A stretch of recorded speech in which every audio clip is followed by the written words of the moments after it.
सांक्रामिक TB अगर परिवार में किसी एक सदस्य को हो तो बाकी सभी सदस्यों और खासकर बच्चों को इसके होने की आशंका बढ़ जाती है, जैसे कि सुजीत और उसके परिवार में भी हुआ।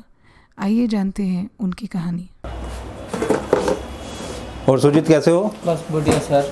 ये एक्चुअली एक बात पूछना था, जैसे डॉक्टर साहब ने टीबी का रिपोर्ट दिए हैं, ये पूरी तरीके से सही हो जाएगा? टीबी का इलाज पूरा अवेलेबल है, ये ठीक होने वाली बीमारी है, इसमें घबराने की कोई बात नहीं है। ठीक है, सारी दवाइयाँ हमारे पास फ्री अवेलेबल हैं, सारी जांचें फ्री अवेलेबल हैं। आपको सिर्फ इतना करना है, जैसा हम बताएं आपने वैसे दवाई खानी है। बलगम अगर आपको आती है तो आपने जाके बाथरूम में थूकना है, ऊपर से पानी डाल देना है, और जब भी जो है छींकते और खांसते हुए मुँह पे कपड़ा लगा के रखना है। सर ये परिवार में तो कोई दिक्कत नहीं होगा ना? सुजीत घर में किसी को दिक्कत नहीं होगी। बाकी हम आपके घर पे आएंगे, आपके घर पे आपके फैमिली वालों को समझाएंगे किस तरह से आपके साथ वो रहेंगे। ठीक है, और घर में किसी और को दिक्कत होगी तो उसकी हम देखेंगे। जैसे स्पेशली आपके घर में छोटे बच्चे हैं तो हमने उन छोटे बच्चों को ज़रूर देखना है कि उनमें किसी को दिक्कत तो नहीं है। सर जैसे आप आओगे, आस पड़ोस में लोग होंगे, मैं भी शायद ना मिलूँ।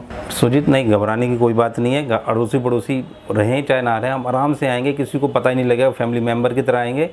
और आप चाहे ना भी मिलो तो आपके घर पे जो आपकी मिसेज मिलेंगी और उन बच्चों से मिलकर उनको बात कर कर आप उनको समझा के हम वापस आ जाएंगे।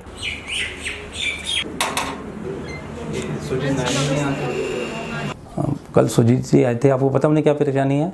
हाँ, उनको टीबी हो गया है। आपको तो कोई तकलीफ नहीं है ना? नहीं, मुझे कोई तकलीफ नहीं है। आपके घर में और कितने मेंबर हैं आपके अलावा? हाँ, मैं हूँ, सुजीत है, और ये 4 साल की है और एक 5 साल की है, अभी है नहीं, खेलने गई है वो। बच्चों को तो कोई प्रॉब्लम नहीं है ना?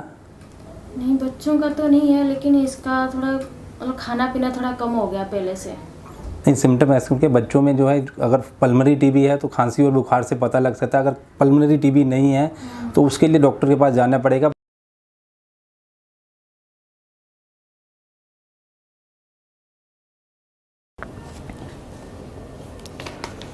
सुप्रभा अपने बच्चों को लेकर आज मेरे पास आई थी। वो बहुत चिंतित थी।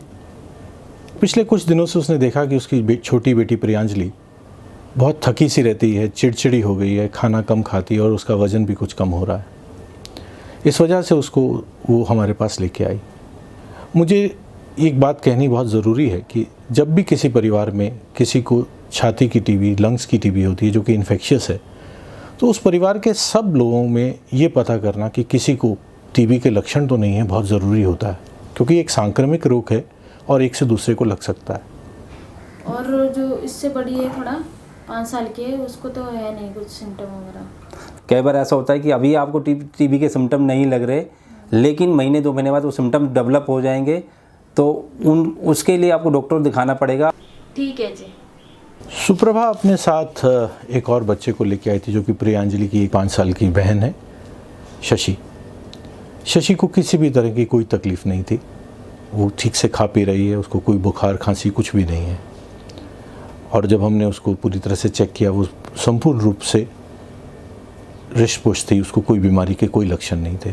तो मैंने सुप्रभा को बताया कि हमको शशि को भी कुछ दवाई देनी पड़ेगी। इस संदर्भ में ये समझना बहुत ज़रूरी है, जो छोटे बच्चे 6 साल से कम उम्र के किसी भी संक्रमित टीबी के मरीज़ के साथ रहते हैं, खासकर घर में, जैसे यहाँ उनके पिता को टीबी थी, तो उनको ये संक्रमण लगने का एक बहुत बड़ा चांस होता है। हर बच्चा जिसको ये संक्रमण या बड़ा जिसको ये संक्रमण लगता है, उसको ये ज़रूरी नहीं है कि बीमारी हो।